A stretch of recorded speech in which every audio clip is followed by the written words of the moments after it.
Bonjour à tous, bonjour à toutes. Merci d'être si nombreux ici au puzzle de Thionville pour ce première journée, de la première édition de Politeia. Je suis Arnaud Gonzague, rédacteur en chef adjoint du magazine L'Obs. Très honoré d'être ici, d'être les partenaires de ce beau festival et puis surtout d'être à la première édition. C'est toujours assez, il y a un côté un peu magique d'être là. Et merci à vous, Marie Pelletier, d'être venue ici avec nous. On va parler maintenant ici, là, pendant une petite heure. Il y aura un quart d'heure, le dernier quart d'heure qui sera consacré aux questions du public. Donc n'hésitez pas, si vous avez des questions qui viennent au cours de nos échanges, à y songer.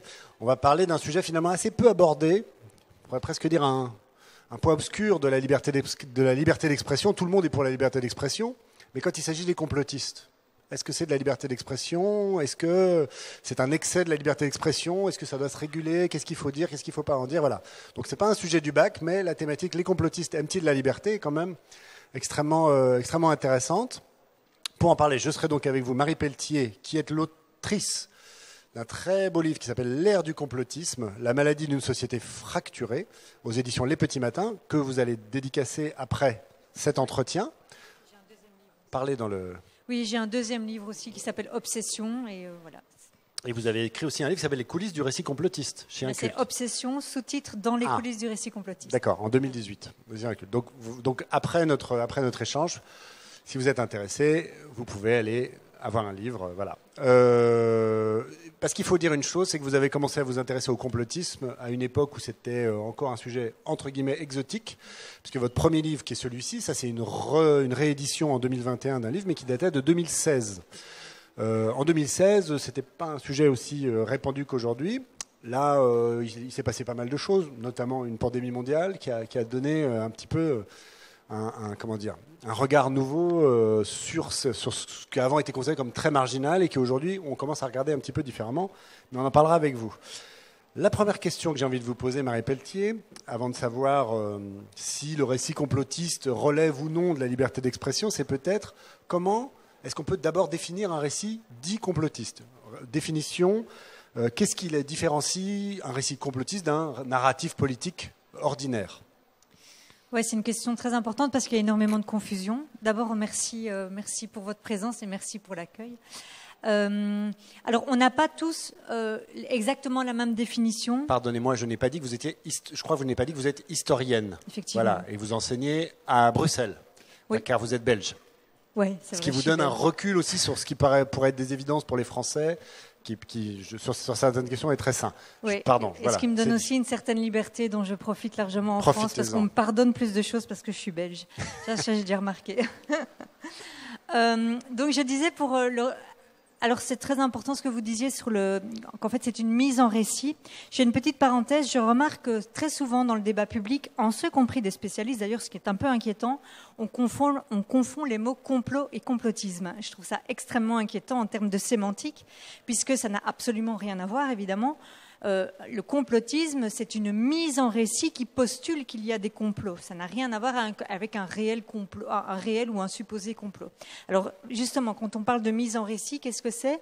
Le complotisme, c'est en fait une vision du monde, une manière de penser le monde qui postule que derrière ce qu'on nous dit, donc derrière ce qui est perçu comme la parole officielle, un concept qui serait largement à déconstruire, donc la parole des médias, la parole politique, la parole scientifique, on l'a vu avec le Covid, que derrière cette parole entre guillemets officielle, il y aurait une logique de mise en scène au service d'intérêts cachés. Ça, c'est vraiment le schéma, c'est-à-dire postuler que derrière ce qu'on nous dit, il y a en fait mise en scène au service d'intérêts cachés et d'intérêts malfaisants et malveillants, bien évidemment aussi. Et donc, le complotisme, c'est cette manière d'envisager le monde et de proposer à chaque fois un récit prétendument alternatif à ce qui est perçu ou présenté comme la parole officielle. Et en fait, depuis une vingtaine d'années, mais ça on y reviendra, on est perpétuellement dans cette dichotomie qui nous coince en fait complètement, entre ce qui serait justement le récit officiel des médias, etc. La bonne parole, vous dites dans votre livre, avec des guillemets. Exactement. Et en face, celle qui prétend aussi être une bonne parole finalement, donc c'est vraiment le serpent qui se mord la queue, le récit prétendument alternatif qui est en fait le récit conspirationniste. C'est ça. Et alors pourquoi vous dites prétendument alternatif? Ce mot alternatif, il vous embête parce que c'est un mot qui légitime une élucubration, c'est ça, en fait? Ça permet de dire il a la même existence, la même légitimité que le discours officiel, alors qu'en fait, il a, pour vous et puis pour les gens, on va dire, de bon sens, il n'a pas la même qualité, la même légitimité.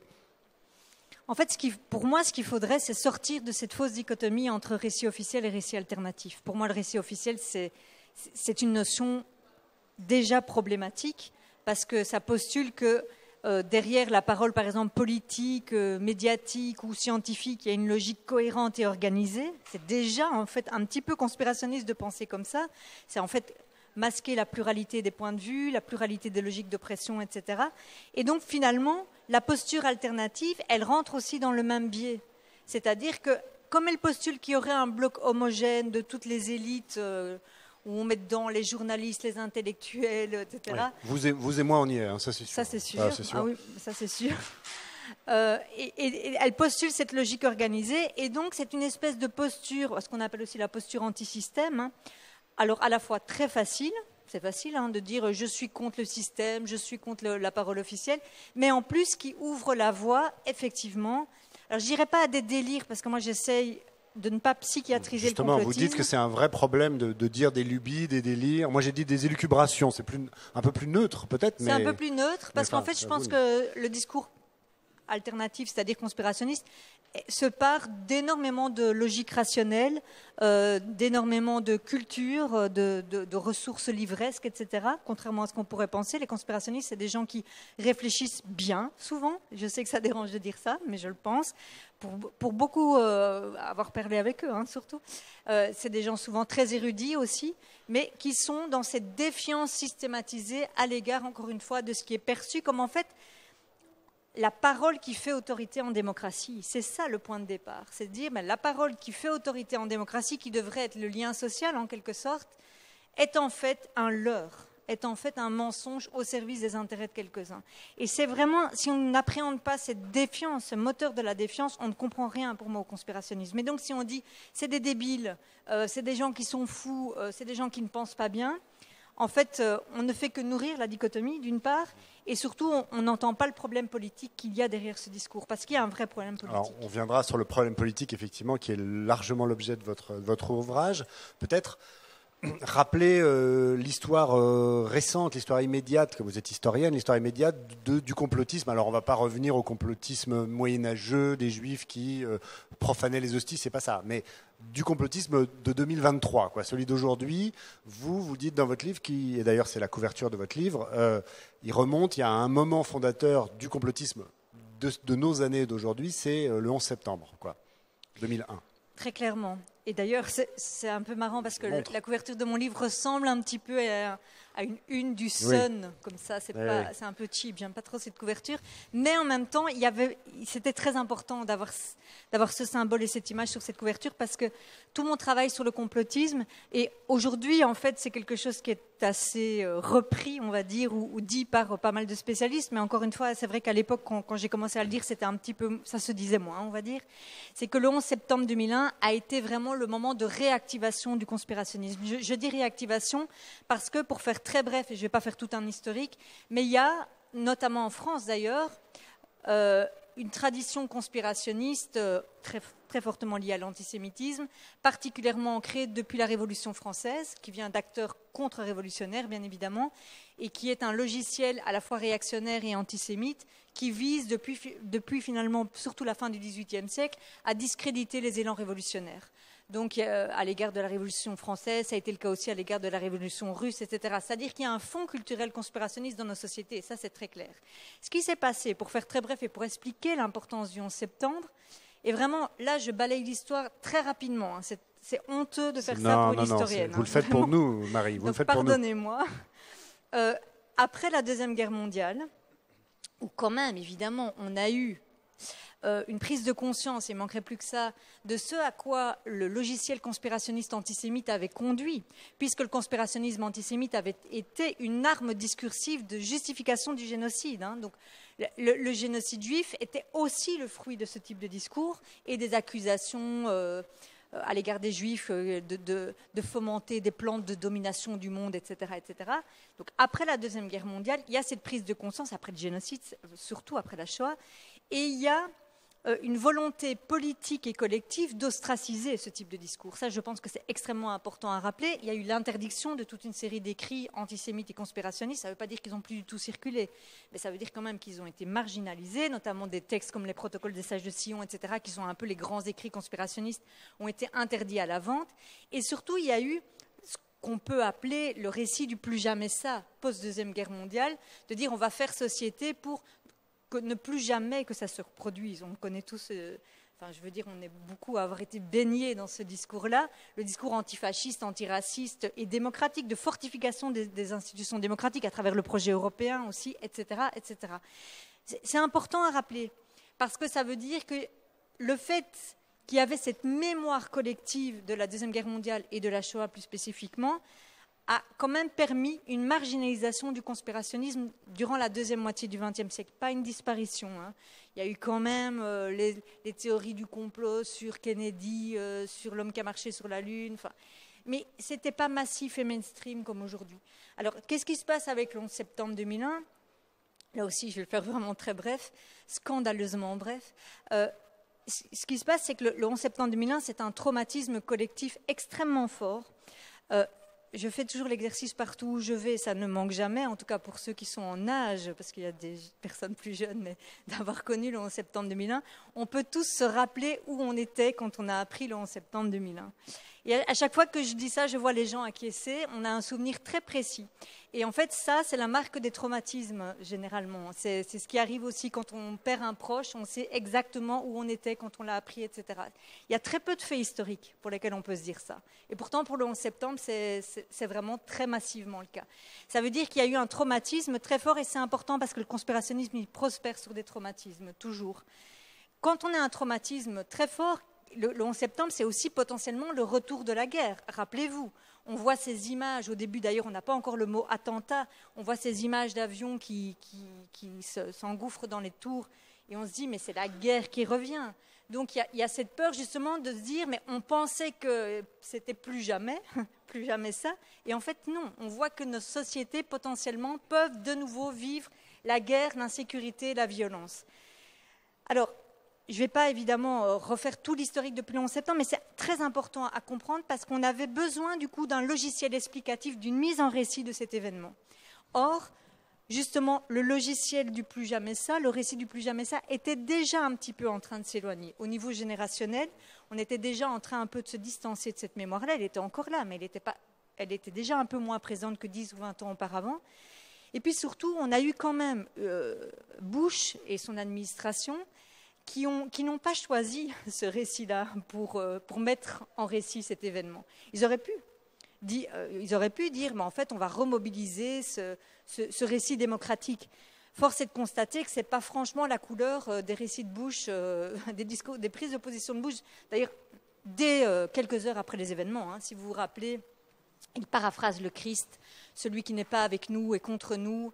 Il parle de l'axe du mal. Il dit que nous sommes les lumières attaquées par les barbares, etc. Ça, c'est pas le récit démocratique. C'est le vieux récit civilisationnel. Ouais, de bellicisme un peu croisade, quoi. Colonial, oui, colonial. Croisade, ouais, c'est ça. Complètement. Ce qui est un vieux schème de nos sociétés, bien évidemment, et qui était. Alors avec le recul, on va dire peut-être pas le plus intelligent à mobiliser, puisqu'évidemment, ça a été charrié des vieilles mémoires de la domination occidentale, etc. Ça a été réactivé des choses pas tout à fait réglées quand même, hein, à l'égard de l'islam, à l'égard de la colonisation, etc. etc. Je ne rentre pas dans les détails, parce que là, j'ouvrirais vraiment des boîtes de Pandore.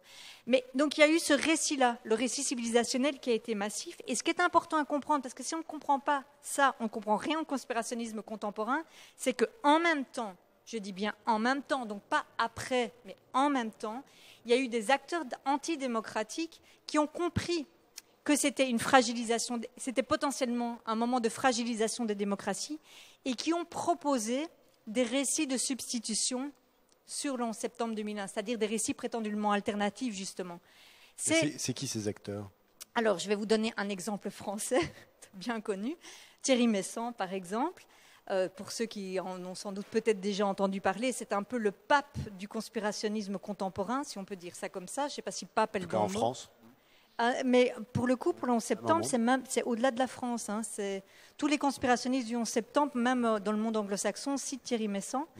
Puisque, en fait, lui... Donc l'animateur de ce réseau qui s'appelle le réseau Voltaire, qui est un grand réseau conspirationniste, quoi. Ouais, qui ne l'était pas dans les années 90 et qui a pris un virage conspirationniste à ce moment-là. Rappelez-vous, c'est lui qui a écrit L'effroyable imposture, si vous vous rappelez. C'est un bouquin qu'il paraît quelques mois après les attentats et qui dit en gros que le 11 septembre, c'est un complot de la CIA. Et en gros, c'est ça. Et ce bouquin est un best-seller.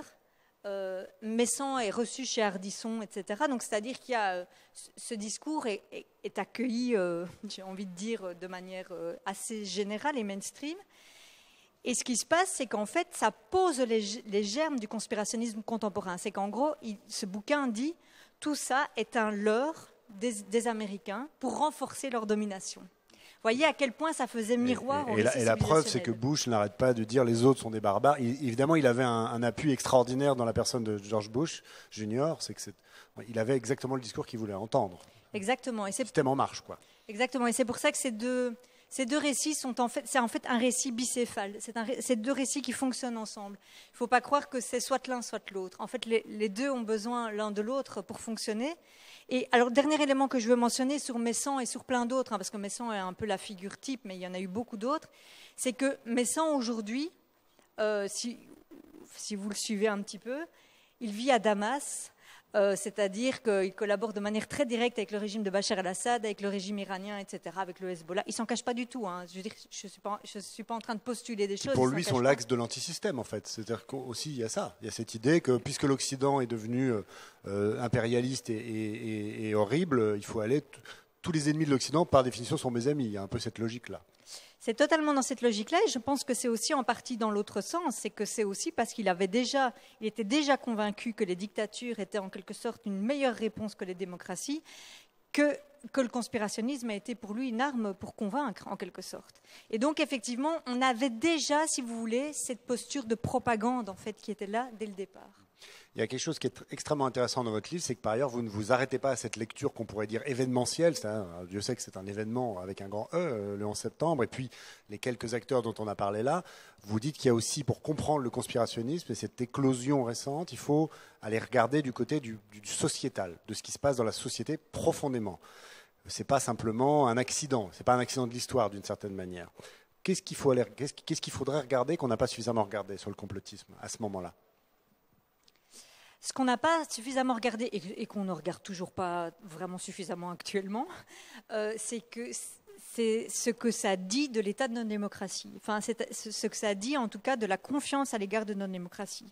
En réalité, on a aujourd'hui une lecture, mais déjà assez vite on a eu cette lecture-là, que les complotistes étaient des gens qui étaient contre la démocratie ou bien qui la remettaient en question, qui la fragilisaient.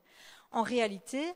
D'abord, moi, je ne pense pas qu'il y ait des complotistes et des non-complotistes. Je pense que c'est un imaginaire politique qui se diffuse dans la société, un imaginaire de la défiance à l'égard des institutions démocratiques, ça c'est clair, mais en réalité, qui n'est pas tant un rejet de la démocratie, ça c'est quelque chose que je développe beaucoup dans mes bouquins, qui n'est pas tant un rejet de la démocratie, mais qui est une désillusion à l'égard de la démocratie. Ça, je pense que c'est c'est vraiment central. C'est-à-dire c'est ce à quoi on tient et dont on a été déçu, ce qui n'est pas la même chose que ce qu'on rejette. Exactement. C'est vraiment l'impression, et ça, je pense que c'est... Alors ça, c'est mon côté historienne, mais je pense que c'est générationnel, c'est une étape dans la mémoire collective, on pourrait dire. C'est l'impression qu'autant après la Deuxième Guerre mondiale, on a porté ensemble un truc et ça faisait sens. Et là, il y a quelque chose qui s'essouffle, quoi. On a l'impression que ça ne progresse plus, que ça ne nous apporte plus de plus-value, que quand même le système représentatif, c'est quand même pas top. Bref, les limites de la démocratie, on les voit tous les jours de toute façon, je ne vais pas vous faire un dessin. Donc il y a une désillusion, une déception, l'impression, vraiment le sentiment que la démocratie n'est pas à la hauteur de ce qu'on en attend. C'est extrêmement important parce qu'en fait, les acteurs d'extrême droite ou les acteurs pro-régime autoritaire, qui sont les acteurs conspirationnistes, savent très très bien mobiliser cela. Les acteurs pro-Poutine, par exemple, ne disent pas la démocratie c'est de la merde, jamais. Ils vont toujours dire nous représentons mieux la démocratie que les démocrates eux-mêmes. Et c'est ça qui fait le switch en réalité. C'est ça, parce que vous dites que vous avez formules qui pourraient être jugées choquantes, mais qui évidemment, dans un raisonnement historique qui est le vôtre, sont extrêmement intéressantes par rapport à ce que vous venez de dire. Vous dites que le complotisme, c'est une interprétation pertinente, bien que dévoyée. C'est-à-dire que derrière le complotisme, il y a un désir de justice et de démocratie. Contrairement à ce qu'on pourrait croire, souvent, en tout cas chez ceux qui en sont la proie, on va dire, pas forcément chez ceux qui émettent les discours, mais chez ceux qui en sont la proie, on ne devient pas complotiste généralement parce qu'on déteste la démocratie, on devient complotiste parce qu'on estime que la vraie démocratie n'est plus à l'œuvre. Oui, et ça, j'aurais vraiment beaucoup d'exemples à vous donner. Parce que le deux poids, deux mesures, peut-être, vous pouvez parler de l'idée du deux poids, deux mesures aussi. Oui, c'est ça. Ça, c'est quelque chose qui a été beaucoup mobilisé par les dictatures. Hein. C'est cette rhétorique de l'indignation sélective ou du deux poids, deux mesures. En fait, c'est s'attacher dans les discours à traquer les incohérences de la démocratie. De dire, par exemple, prenons le cas de Bush, hein, il parle de démocratie, de droits humains, etc. Mais en même temps, regardez ce qu'il va faire en Irak et en Afghanistan. On connaît tous ce type de discours et qui a une partie de pertinence, bien évidemment. Je veux dire que les démocraties sont incohérentes, voilà, c'est clair. Et qu'on doit viser collectivement à plus de cohérence, ça me semble assez clair aussi et souhaitable. Maintenant, par ailleurs, on sait bien que la cohérence parfaite n'existe pas, d'une part, et d'autre part, que dans le chef des acteurs de propagande, c'est un discours qui est purement instrumental. C'est-à-dire que c'est simplement une manière de discréditer les démocraties, au final. De dire, en fait, tout ce vous ne pouvez plus les croire, tout ce qu'elle vous dit n'est pas vrai, puisqu'en fait, c'est le contraire qui est fait. Et c'est vrai que quand on se met dans cette logique-là, les incohérences, on les voit tous les jours. Hein. C'est pas compliqué. Et effectivement, c'est quelque chose qui a énormément marché. Et cette déception-là, en fait, ça instrumentalise une déception, ça lui donne un récit. C'est comme si les figures conspirationnistes, elles marchaient comme des marchands de colère, quoi. Elles charrient la colère et la déception des gens, elles leur donnent un sens politique.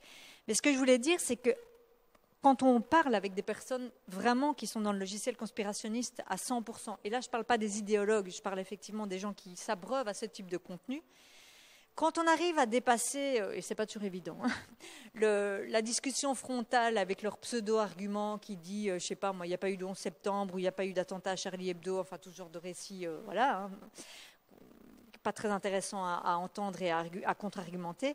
Quand on va beaucoup plus profondément et qu'on arrive à demander à la personne, et je l'ai vécu souvent, mais en fait, pourquoi tu es tellement en colère? Qu'est-ce qui t'a amené à te tourner vers ce genre de site internet, etc. C'est-à-dire qu'on arrive vraiment plus sur le champ politique des valeurs et des choix idéologiques. Là, on touche quasiment toujours à ces aspects-là. C'est-à-dire qu'en fait, on veut plus de démocratie, on veut plus de cohérence, on veut plus de justice. Je pense que c'est une très mauvaise réponse, hein, qu'on soit clair. Je n'ai aucune ambiguïté sur le fait que le conspirationnisme est extrêmement problématique et plus que ça. Mais dans l'intention de beaucoup de personnes, il y a un désir politique auquel nous, démocrates, on doit répondre.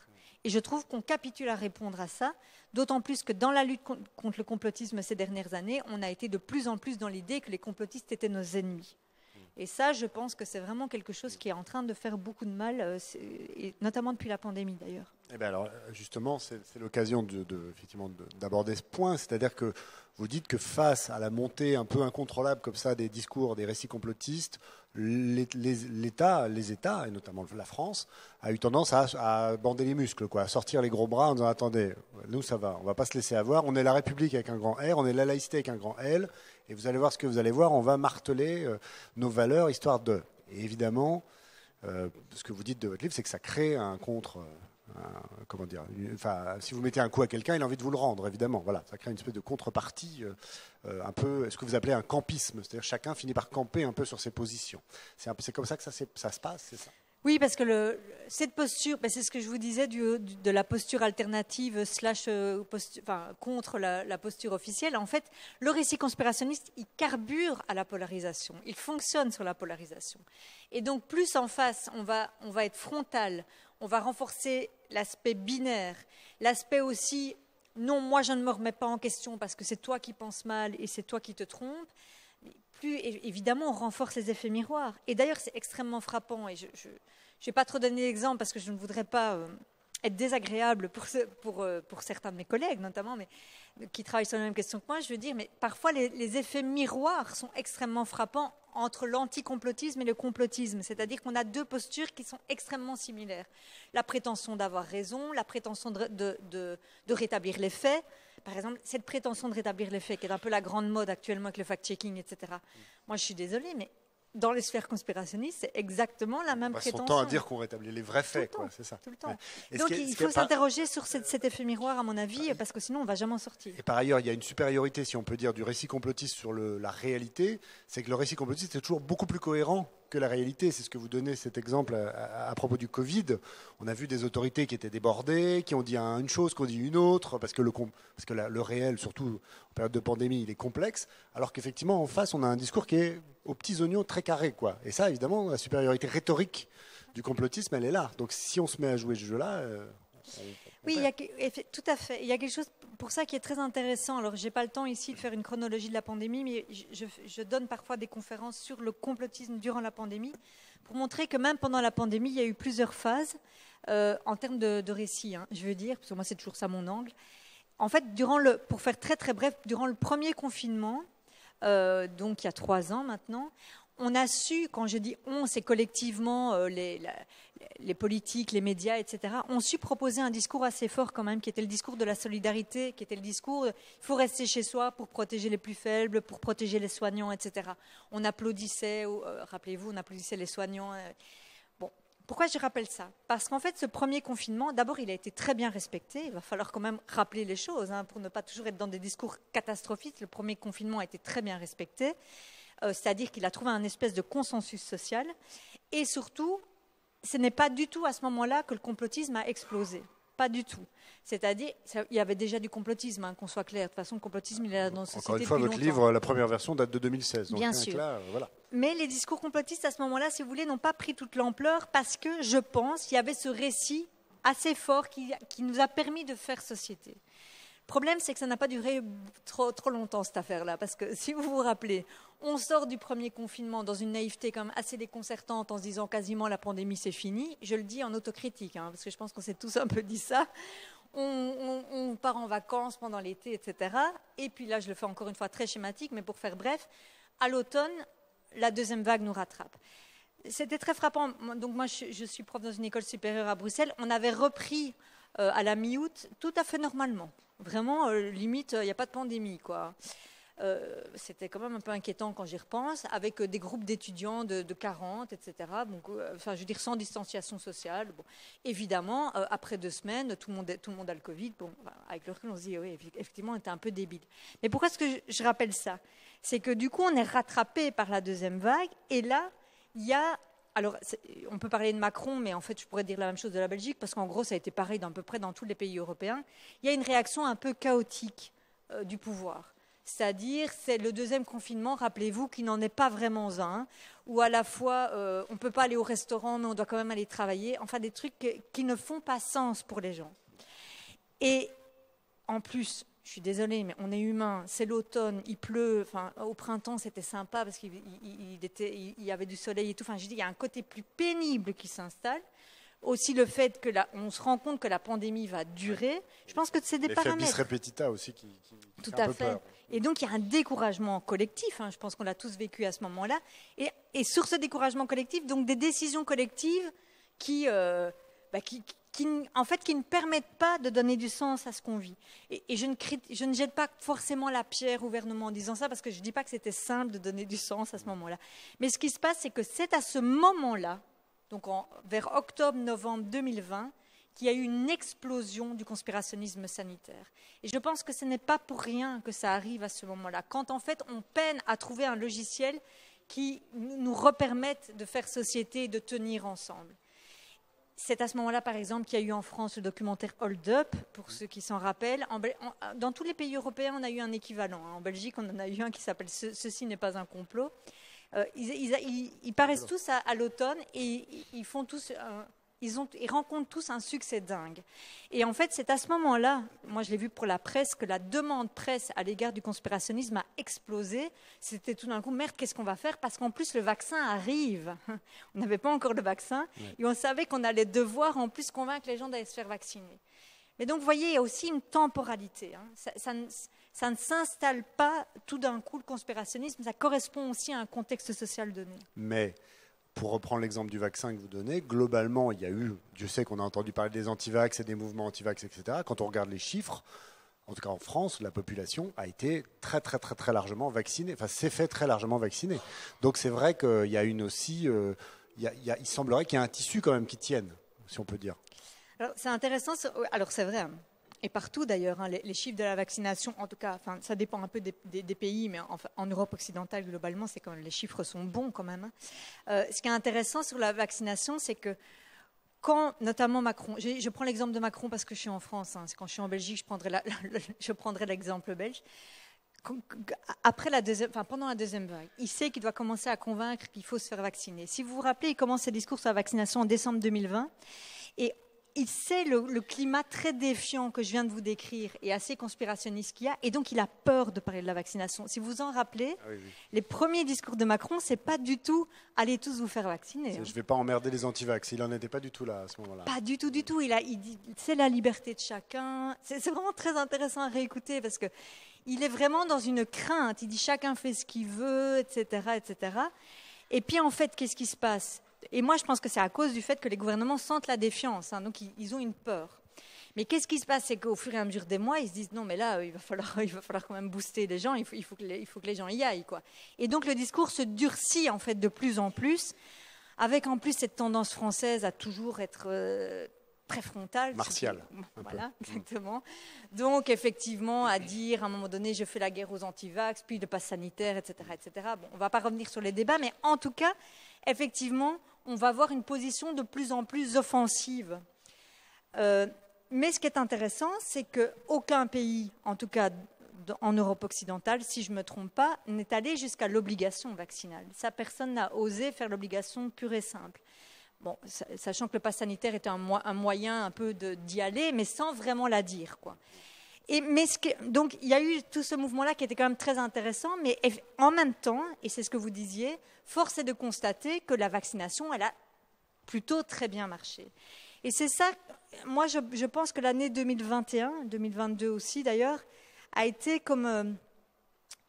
le hiatus entre les discours et la réalité a commencé à se creuser, je pense. C'est-à-dire qu'à la fois, en réalité, les normes sanitaires étaient globalement plutôt bien suivies.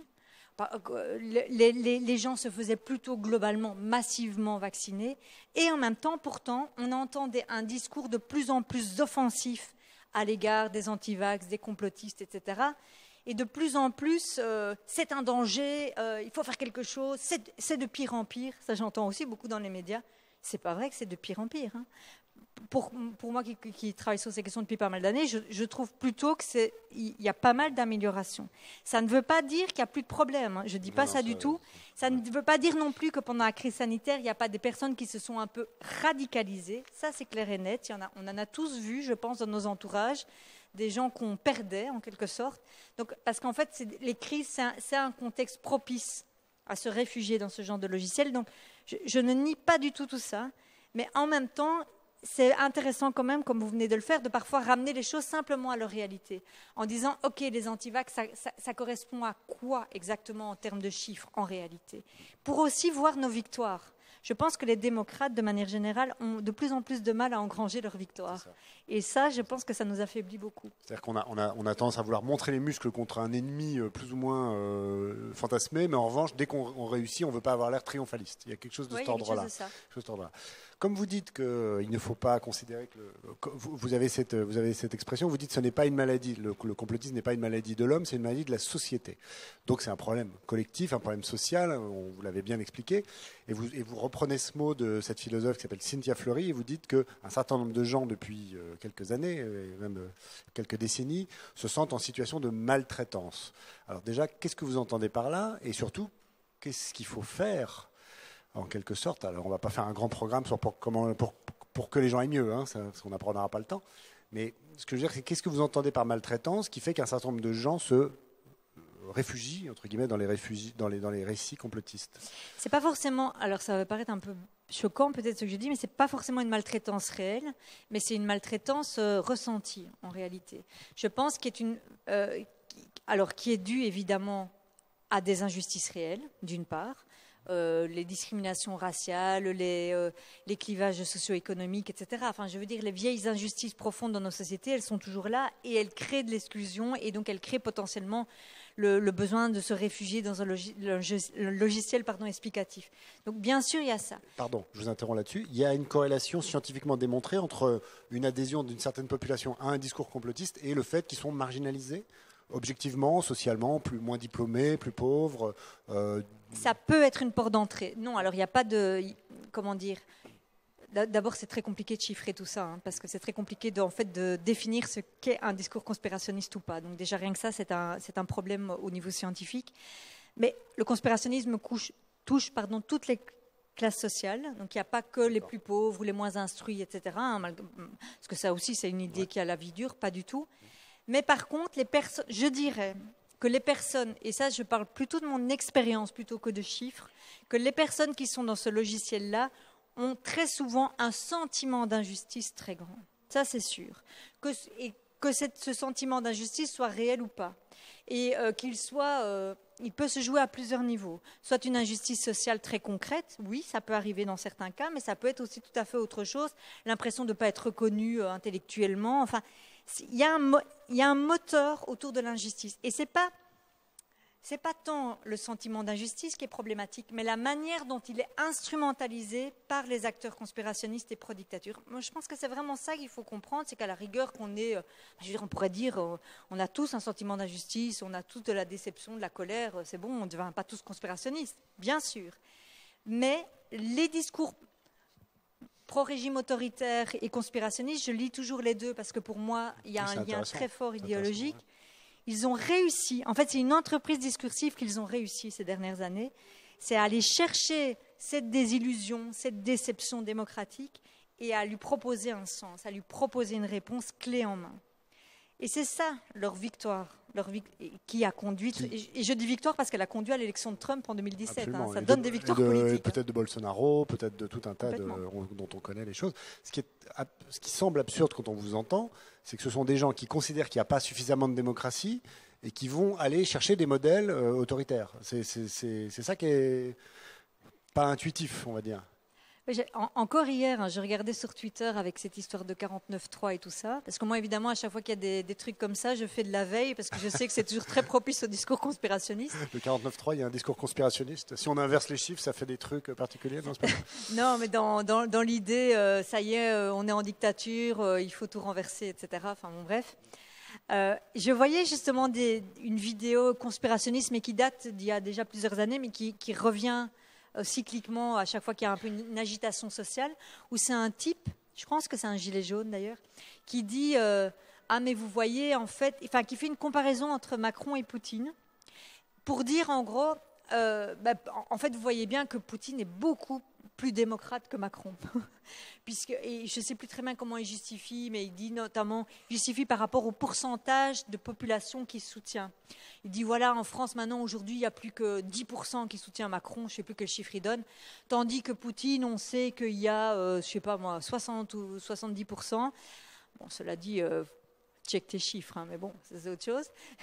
Et donc, il dit, ben voilà, vous voyez bien que en fait, c'est la preuve qu'en fait, la véritable dictature aujourd'hui, c'est ce qu'on vit en France, et ce qu'on vit en Russie, ça ne l'est pas. Et donc, c'est très intéressant parce que ce renversement-là, c'est vraiment le travail qu'ont opéré les forces pro-dictature ces dernières années. Bon, moi, pour ceux qui me connaissent un petit peu, j'ai énormément travaillé sur la Syrie, parce que en fait, à la base, je suis surtout une spécialiste de la propagande des régimes autoritaires, de la propagande du régime Assad.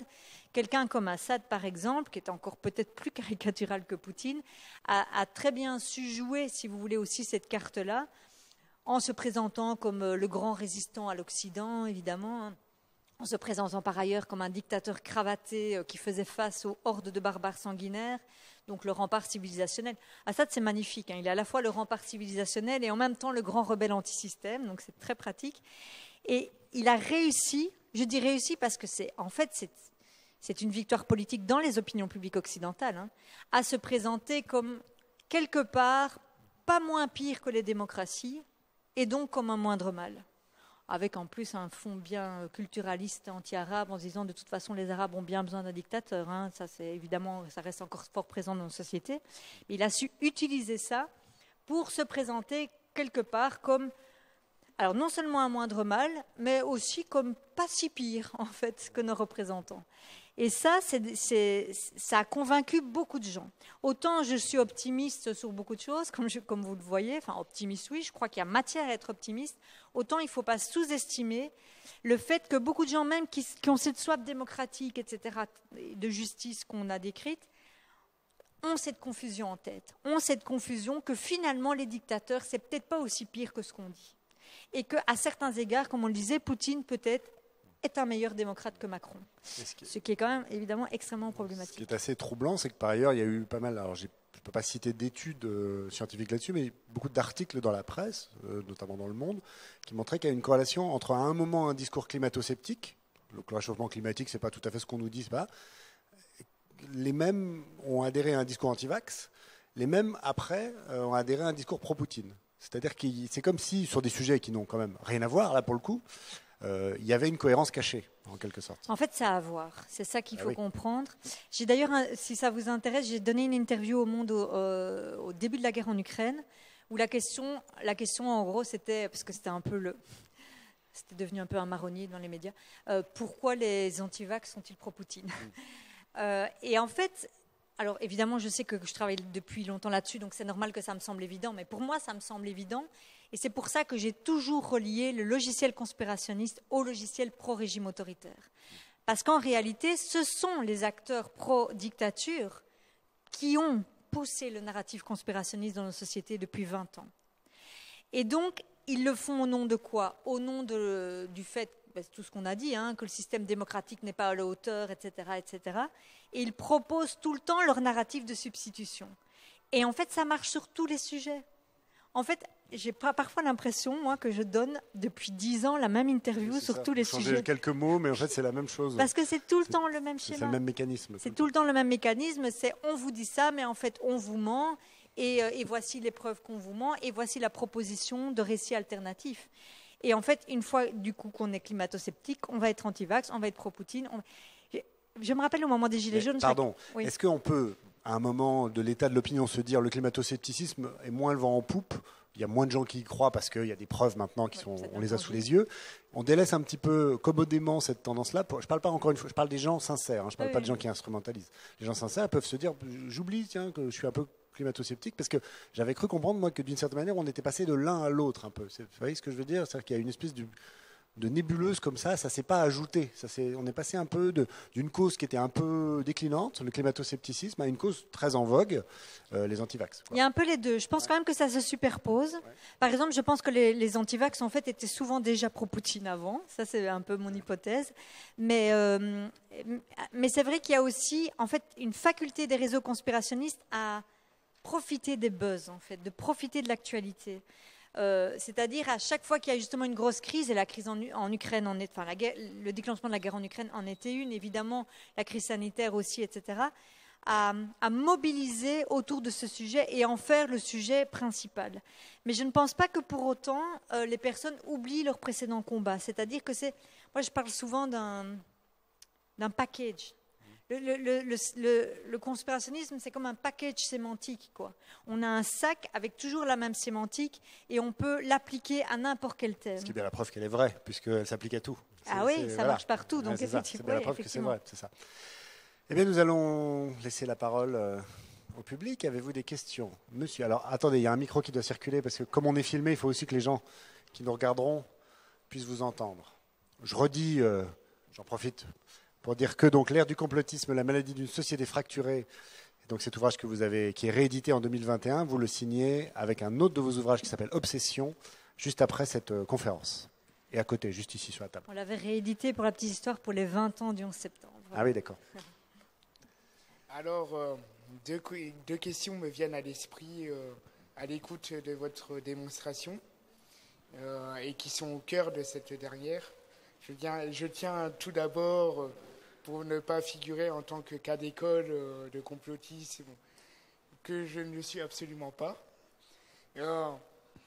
Donc, pour la première question, je vais citer les mots d'un excellent juriste du XXe siècle, dont je ne vais pas citer le nom parce que ses engagements politiques sont très douteux. Vous commencez mal votre argumentation. Je préfère vous dire que d'abord vous dites que vous n'êtes pas complotiste, ce qui est un signe probablement que vous allez avoir une thèse complotiste. Je préfère débunker avant. Et qu'il a les arguments douteux. J'aimerais bien savoir qui est la personne qui a les arguments douteux. Allez-y. On ne va pas vous censurer, vous voyez, j'aimerais en savoir un peu plus. Il avait des engagements politiques très douteux, mais une pensée juridique qui a plus ou moins fait doctrine en droit. Il disait que pour savoir si l'on était en démocratie ou non, c'était l'exception pour être en dictateur et en dictature, l'exception qui devient la règle commune. Et le dictateur, c'est celui qui fixe l'exception. Donc, est-ce que vous pensez que notre démocratie française est ébranlée par exemple, les états d'urgence répétés, que ce soit terroristes ou sanitaires, depuis 2015, parce que je n'ai pas beaucoup plus de recul au cours de l'histoire, du moins je n'ai pas votre recul au cours de l'histoire. Et deuxième chose, comment faites-vous la nuance entre une pensée complotiste ou un simple recul sur une parole donnée ? Je vais répéter les questions. Vous aviez terminé ? Oui, tout à fait. Donc la première question, c'était en gros, je vous paraphrase, mais par rapport à la France, avec l'évolution politique depuis 2015, avec les états d'urgence, etc.,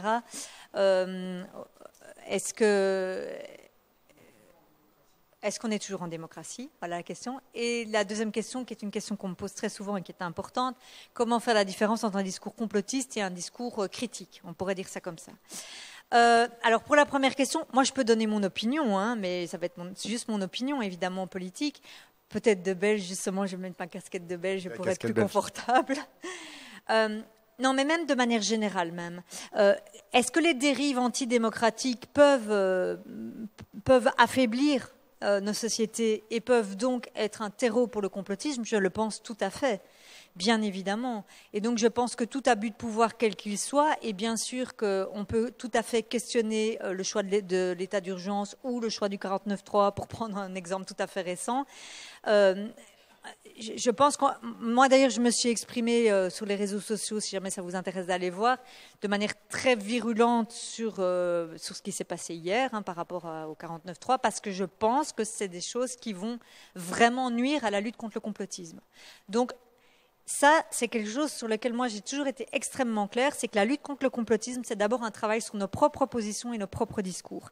C'est pas un travail sur les dévoiements de l'autre, c'est un travail d'abord sur nos dévoiements à nous.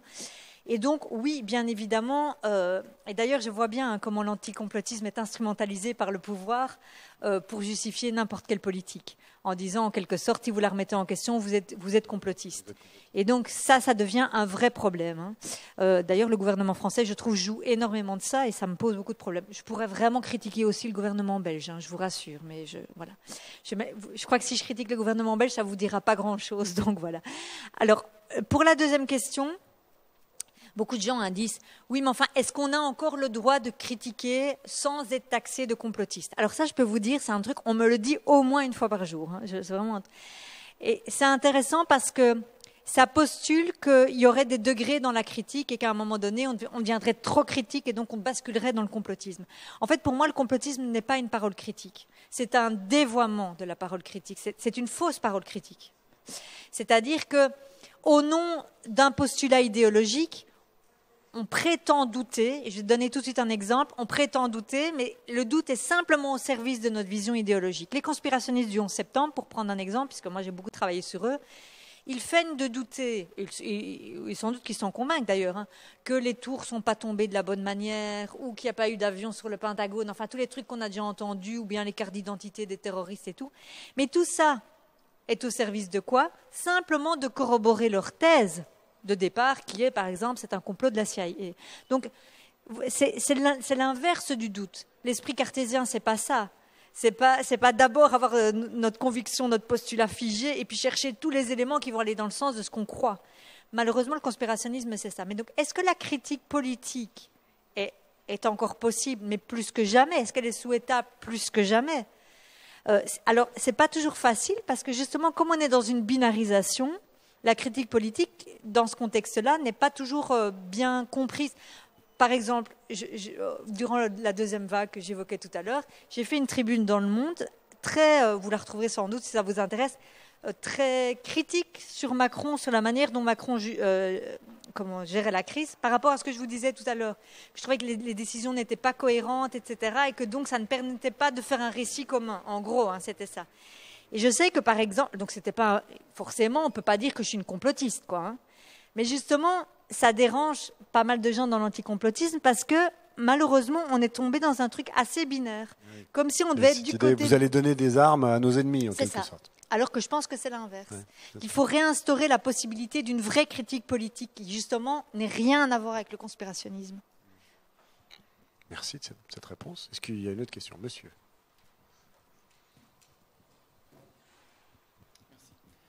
Je voulais savoir comment était construit le récit conspirationniste. Est-ce que, par exemple, c'est une génération spontanée, il y a 1 million de personnes qui écrivent des trucs, et puis d'un seul coup, il y en a 2-3 qui marchent, un peu comme des virus qui mutent, ou des choses comme ça. Ou alors est-ce qu'il y a des gens, je ne sais pas, très instruits, comme vous avez dit, qui créent un discours, et puis finalement, toute une série de personnes y adhèrent? En réalité, ce qui est intéressant, c'est qu'on a alors c'est un discours très construit en réalité, et structuré idéologiquement, le discours conspirationniste. C'est pas un truc farfelu, contrairement à ce qu'on pense, et c'est un discours qui a une tradition littéraire. C'est-à-dire que, et là, désolé de le dire, mais la France a vraiment une belle tradition conspirationniste, notamment au XVIIIe et au XIXe siècle. On a toute une tradition d'écrits antisémites, soyons clairs, très conspirationniste, c'est-à-dire qui postule que les Juifs fomentent un plan de domination du monde, etc. Pourquoi je dis ça? C'est qu'il y a une littérature préexistante dans des livres, vraiment, et qui a un vieux fond culturel.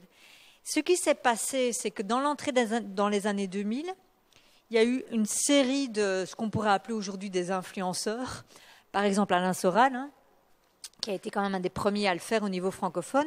Qu'est-ce qu'il a fait, lui? C'est qu'il a été rechercher cette vieille littérature et il l'a remise au goût du jour. C'est simplement une entreprise de recyclage qui n'a rien à voir avec on vous raconte n'importe quoi, on invente des théories qui n'ont ni queue ni tête. Non, ce n'est pas des théories qui n'ont ni queue ni tête, hélas. Ce sont des théories qui ont conduit à la Shoah. Si je veux dire, c'est un logiciel construit et capable de convaincre des gens qu'il y a une tradition. Et l'exemple de Soral est intéressant parce qu'il a vraiment republié en fait ces livres-là dans sa maison d'édition Contre-Culture, etc. Et en fait, c'est comme ça que ça marche. C'est qu'aujourd'hui, les idéologues du complot ou les influenceurs conspirationnistes, ils ne font rien d'autre. Ils recyclent ce vieux logiciel, simplement ils le parent de problèmes contemporains. C'est-à-dire qu'à chaque fois qu'il y a un gros buzz, une grosse actu, ils vont chercher dans ce vieux logiciel-là pour expliquer ce qui se passe. Et c'est redoutable parce que, comme on disait, du coup, ça marche pour tout, puisque c'est une grille de lecture. Par exemple, de dire qu'à chaque fois, c'est une petite minorité qui tire les ficelles, et si possible, juive, quoi. Typiquement, pendant la crise, j'allais dire la crise vaccinale, ça n'a aucun sens. Pendant la crise sanitaire, il y avait les discours qui disaient que finalement c'était un petit groupe. Il y avait cette question qui, point d'interrogation. Voilà, typiquement. C'est extraordinaire, il n'y avait même pas besoin de donner la réponse. Le qui suffisait à désigner, alors en l'occurrence c'était les Juifs, je crois. C'est les Juifs et c'est les petites élites mondialisées, etc. Et effectivement, c'est intéressant parce que justement, il y a juste besoin d'un symbole ou d'un qui pour qu'en fait, on soit capable de venir remobiliser un imaginaire. Alors, parce qu'il y a eu cette entreprise de diffusion sur le net, etc., mais aussi parce que ça correspond à un fond culturel dans nos sociétés. Ça, je pense qu'on doit le voir. On a voulu se convaincre un petit peu depuis la Deuxième Guerre mondiale qu'on n'était pas antisémites. Si, je suis désolée, nous sommes des sociétés profondément antisémites, qui avons bien travaillé sur nous, fort heureusement, et je pense qu'on doit évidemment continuer à le faire, etc. Mais je dis, il ne faut pas oublier ça, c'est qu'il y a un fond culturel qui reste présent, une littérature bien de chez nous, parce que ça aussi, on n'a pas eu le temps d'en parler, mais on aime bien dire que c'est l'islam et l'islamisme, etc. Et je ne dis pas qu'il n'y a pas des problèmes aussi à ce niveau-là, mais on oublie souvent le vieux conspirationnisme très européen qui en fait est celui qui nourrit le plus les conspirationnistes, et que ce soit sous forme vidéo et tout. Alors ça se décline sous plein de formats, hein. Aujourd'hui, on a même TikTok, hein, des TikTok conspirationnistes, il y en a plein. Hein. Mais c'est toujours ce même vieux logiciel, c'est ça que je veux dire. En fait, il n'y a aucune réinvention des codes. Est-ce qu'il y a une dernière question, peut-être? Ah bah 2, 3. Alors peut-être madame, parce que je crois qu'aucune femme n'a parlé jusqu'à maintenant. C'est vrai. Je veille. Vous disiez tout à l'heure que souvent les personnes qui sont anti-vax sont aussi anti-système. On les retrouve dans d'autres choses comme les anti-Poutine. Moi, je connais certaines personnes qui correspondent pas, qui cochent pas toutes les cases, qui sont juste, par exemple, anti-vax. Dans ces cas-là, comment on les définit? Est-ce qu'il y a une certaine quantité de complots auxquels il faut qu'on croit pour être qualifié de complotiste ou de conspirationniste ou... Et c'est intéressant parce que, justement, alors ça, c'est ma lecture à moi, parce que d'un spécialiste à l'autre, on ne vous répondrait pas exactement la même chose. Mais personnellement, j'ai toujours appréhendé le conspirationnisme comme un imaginaire qui se répand à des degrés divers. C'est-à-dire, je refuse totalement, intellectuellement et éthiquement aussi, de faire une frontière claire entre des gens qui seraient conspirationnistes et des gens qui ne le seraient pas. Parce que je pense qu'on peut tous être conspirationniste sur justement une thématique particulière parce qu'on a une sensibilité particulière, une expérience particulière, que sais-je. Et effectivement, je les vois aussi, ces gens-là, qui peuvent déconner complètement, enfin je caricature, mais partir en vrille sur un sujet, alors que sur d'autres, on dirait, en fait... Des purs centristes sur autre chose. Exactement. Ouais. Et ça, c'est effectivement important. Enfin, c'est très bien que vous veniez avec ça, parce qu'on a une tendance très forte, surtout aujourd'hui, encore une fois, à faire comme s'il y avait un groupe de conspirationnistes et puis les autres qui pensaient bien. C'est beaucoup plus complexe que ça. Maintenant, ça n'empêche pas qu'une fois qu'on rentre, par exemple, chez les anti-vax, on va être plus exposé à du contenu pro-Poutine. Très objectivement, parce que les sites internet où on va aller, etc., vont aussi diffuser ce genre de théories. Donc, on va être plus susceptible de... Mais effectivement, on peut très bien, par exemple, tomber dans le complotisme sur la santé, les médicaments, etc., parce qu'on est tantôt un peu écolo, tantôt un peu, je sais pas quoi, ça peut être différents paramètres, alors qu'au niveau géopolitique, on reste tout à fait, je sais pas moi, avec nos repères démocratiques basiques, quoi. Donc, c'est vraiment cette idée d'imaginaire qui se répand à des degrés divers et donc qui peut aussi nous toucher. Ne croyons jamais que nous sommes immunisés à l'égard du conspirationnisme. Ah oui.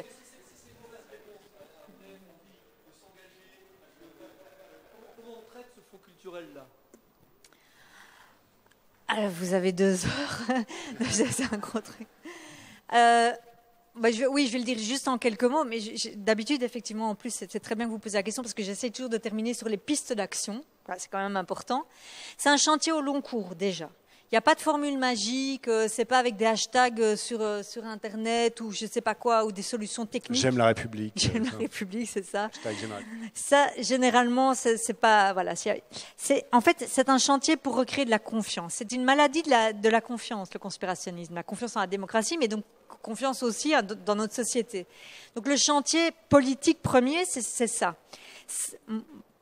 Comment est-ce qu'on crée de la confiance à des milliers de niveaux différents? Ce qu'on est en train de faire ici, ça y participe. Ce qu'un prof peut faire avec ses élèves, c'est pareil. Le fait que les journalistes aillent, et je trouve que ça se fait de plus en plus, et c'est très bien, aillent beaucoup plus expliquer leurs pratiques dans les écoles, etc. C'est très important que les politiques fassent de même aussi. C'est-à-dire, on doit sortir, puisqu'il y a un problème de la parole d'autorité, c'est pas restaurer de l'autorité qu'il faut faire, c'est restaurer de la confiance dans la parole. De la transparence de l'autorité, enfin de l'explication de l'autorité. Donc presque une forme de proximité de l'autorité, on pourrait dire. Je suis persuadée de ça. Et d'ailleurs, c'était très marrant parce que pendant la crise sanitaire, je donnais pas mal de conférences en ligne, comme tout le monde. Et à chaque fois, je disais, oui, il faut se voir, il faut se parler et tout. Et je me disais, mais ça n'a aucun sens puisqu'on ne pouvait pas se voir. Mais pourtant, je crois vraiment que c'est un enjeu très important. Et ce n'est pas de la gnangnan-terie ou du bisounours. Je pense qu'il y a un enjeu de lien social extrêmement fort qui est incontournable si on veut que les gens remisent encore sur les démocraties. pense encore que c'est quelque chose qui vaut la peine d'être défendu, quoi. Parce que c'est quand même... Enfin, je m'excuse de le dire, j'espère que je ne devrais pas trop vous convaincre de ça, mais quand on voit ce qui se passe en Ukraine, on voit quand même que le danger, il devient extrêmement tangible pour nos sociétés, pour nos démocraties. C'est pas juste une lubie, quoi. Et donc, ce chantier-là, je pense que c'est un chantier qui nous concerne tous. Donc, ce n'est pas genre juste les spécialistes du complotisme et tout. Je pense que c'est vraiment tout le monde qui doit retravailler. Alors, à recréer de la confiance. Et juste encore un truc, je pense que ça va passer beaucoup par la formation politique. Parce que ce qui manque aussi beaucoup actuellement, je pense notamment chez les jeunes, enfin je vois chez mes étudiants, mais pas seulement, c'est un petit peu des repères pour s'y retrouver. Parce que toute cette entreprise-là, conspirationniste et tout, a quand même brouillé énormément les pistes. Beaucoup de gens sont dans la confusion. C'est-à-dire ont besoin de s'y retrouver simplement. Qui croire, comment faire la part des choses, etc. Il y a une vraie demande à ça. Donc ça, je pense qu'il y a un enjeu aussi de formation, porté par les enseignants, porté par les journalistes, porté par plein de gens, mais pour redonner des repères, des grilles de lecture. Je suis persuadée qu'il y a un très grand besoin de grilles de lecture actuellement. Est-ce que, au cours de votre travail de ces dernières années, vous avez la fierté, vous, d'avoir tiré des gens du conspirationnisme, des gens qui sont venus vous dire moi j'ai lu vos livres, je vous ai écouté à une émission et effectivement j'étais assez séduit par tout ça, et puis j'ai vu un peu les ficelles derrière et j'ai compris que j'étais en train un peu de me faire avoir. Ça arrive, ça? Ouais, ça arrive. Ça arrive même assez régulièrement. Ce qui est arrivé aussi souvent, et moi c'est les choses qui m'ont le plus bouleversée, ça arrive beaucoup moins aujourd'hui, parce que je pense que justement l'opinion publique est mieux conscientisée, mais avant, il y a quelques années, quand je donnais des conférences sur le conspirationnisme, il y avait toujours au moins quelques personnes qui venaient pour m'insulter. Toujours. C'est-à-dire des conspirationnistes convaincus. Je crois qu'ils vont parler tout à l'heure. Oui, c'est ça. C'est-à-dire que j'ai déjà eu des gens qui me lançaient un stylo et tout sur moi, quoi, vraiment, même de la violence. Je vous parle de ça il y a quelques années. Mais ce qui était souvent intéressant, c'est que forcément, je gagnais un peu d'expérience et j'arrivais de mieux en mieux à voir comment les prendre, on pourrait dire. C'est que j'arrivais quand même à amorcer, je ne vais pas dire un dialogue, mais en tout cas une espèce de respect mutuel qui faisait que très souvent, en fait, que je les ramenais au niveau plus fondamental dont je parlais tout à l'heure, mais en fait, pourquoi vous êtes en colère, pourquoi vous êtes là, etc. Et on arrivait après la conférence à avoir des moments d'une authenticité assez rare et où des gens, alors je ne vais pas dire qu'ils décliquaient, mais quand même, ils arrivaient à sortir un peu de ce logiciel pour renouer le lien et aussi pour parler de choses qui souvent, du coup, n'avaient plus rien à voir avec le conspirationnisme. En fait, le gars, après, me parlait de son divorce, etc. Enfin, et on voyait, en fait, souvent, pas toujours, mais il y a aussi cette dimension plus psychologique qui joue aussi comme paramètre. Et ça a été souvent des expériences assez bouleversantes de me dire, en fait, par cette expérience sociale, de lien social, on peut recréer quelque chose. Alors, c'est du micro. Hein. Je fais ça avec une personne, je suis toute contente. Je ne change pas le monde. Non, mais vous contribuez mais on contribue. À votre mesure. Monsieur avec une chemise blanche et ensuite... Alors, moi j'ai deux questions. Bon, la première, elle est plus rapide, plus concise. Qu'est-ce qui sépare le conspirationniste du lanceur d'alerte ? Et la seconde, comment, enfin, sans même être conspirationniste, comment, d'un autre côté, on peut avoir confiance avec l'abrutissement croissant des élites ? Je pense notamment à l'Assemblée nationale, qui est une cour de récré gigantesque. Et, du fait aussi qu'ils utilisent les mêmes armes. On les voit souvent sur les réseaux sociaux, à lancer des hashtags pour bloquer les universités. Enfin, ils utilisent les mêmes armes que les conspirationnistes. Et ils ont un abrutissement croissant, ce qui pourrait expliquer dans un sens le fait qu'il y ait une perte de confiance envers les soi-disant élites. Du coup, j'ai zappé ta première question. C'était quoi ? Qu'est-ce qui se sépare ? Ah oui, d'un lanceur d'alerte. Merci. Alors, je fais un peu de promo, là. Du coup, dans mon deuxième livre, j'ai un chapitre sur les lanceurs d'alerte. Notamment sur Assange et Snowden, qui sont deux cas intéressants, bon, qui ont tous les deux mal tourné au niveau conspirationniste, hein, soyons clairs. Enfin, surtout Assange, mais Snowden récemment, c'est pas terrible. Hein. Quelle est la différence ? En fait, en démocratie, toute critique est permise pour moi. Toute critique est permise, de toute façon. Donc, après, on peut discuter. Hein, est-ce que les méthodes d'Assange sont acceptables ou pas ? Ça peut être un débat. Mais en soi, le fait de porter une critique publique ne fait de personne un conspirationniste en soi. C'est jamais suffisant. Maintenant, il faut quand même bien se rendre compte que quand on est justement une figure de lanceur d'alerte, aujourd'hui, avec l'offre de discours qu'il y a, on a un risque de se réfugier chez les pro-dictatures et chez les conspirationnistes. Parce que, typiquement, Assange et Snowden sont des bonnes illustrations de ça, c'est qu'à un moment donné, on veut tellement dénoncer les dévoiements des démocraties et tout, qu'on va chez Poutine, quoi, en se disant c'est Poutine mon protecteur. Bon, là, ça devient un peu compliqué. Donc, tu vois, la frontière, elle peut être vite franchie, hélas. Alors, pour ta deuxième question, je vais essayer de ne pas trop critiquer les Français quand même, parce que j'ai ma casquette de Belge, mais il y a quand même des limites.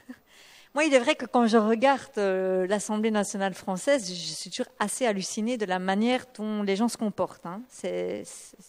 Voilà, c'est curieux. Qu'en Belgique. Non, pas comme ça en tout cas. Donc, est-ce qu'on doit travailler sur la revalorisation de la fonction politique, sur le comportement, sur l'éthique de manière globale? Je le pense. Sur les pratiques, je le pense, bien sûr. Cela dit, je ne suis pas sûre que ce soit pire qu'il y a 20 ans ou 30 ans, parce que tu disais l'abrutissement qui s'empire. Je ne suis pas persuadée, sauf les réseaux sociaux. C'est vrai, les réseaux sociaux alimente cette culture du clash et du buzz, etc. Ça, c'est vrai. Qu'il y ait une réflexion à avoir collective, notamment des sénateurs, députés, etc., mais aussi de nous tous, hein, sur nos comportements, sur la manière dont on se parle et tout, bien sûr. Je ne pense pas que c'est la cause du conspirationnisme, hein, cela dit, mais je pense que ça ne fait pas du bien au débat public. C'est un peu l'anounanisation des esprits, quoi. Ou la berlusconisation, parce qu'en fait, c'est une nouvelle berlusconisation à la française qui fait beaucoup de mal au débat public, ça c'est vrai. Je suis désolé, c'est pas un complot, mais il faut qu'on me fait des grands signes parce que voilà, le temps imparti à cette conférence est terminé. Merci Marie Pelletier. Merci beaucoup.